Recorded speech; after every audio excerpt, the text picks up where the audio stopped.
अब सीता जी की वापसी हुई तो लोग कहते हैं ना अग्नि परीक्षा हुई। वो अग्नि परीक्षा नहीं थी। वो क्या थी? वो क्या थी?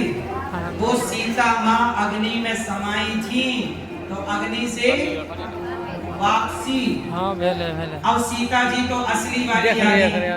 अब वेदवती का क्या हुआ भाई? रावण के यहाँ से अब रावण मर गया, लीला हो गई, तो अब सीता जी असली वाली अग्नि से आ गई।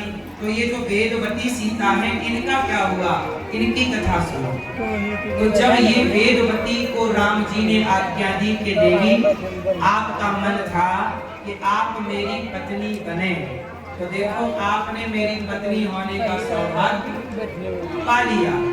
सीता जी वेदवती जी बोली कि प्रभु मैंने आपकी पत्नी होने का सौभाग्य तो पाया, पर जितने समय तक मैं आपकी पत्नी रही उतने समय तक आपसे मेरा वियोग रहा। क्या रहा? अलग रही, क्योंकि रावण ले गया। 11.5 महीने तक लगभग रावण के लंका में रही, तो मैं आपकी पत्नी तो बनी पर आपका मैं प्रेम ना पा सकी, आपको मैं पा ना सकी, आपसे मैं दूर रही।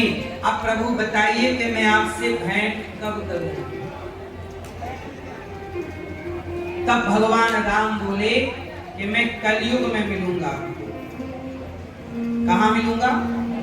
आप जाइए जहां आप तपस्या कर रही थी, पुनः आप तपस्या करिए।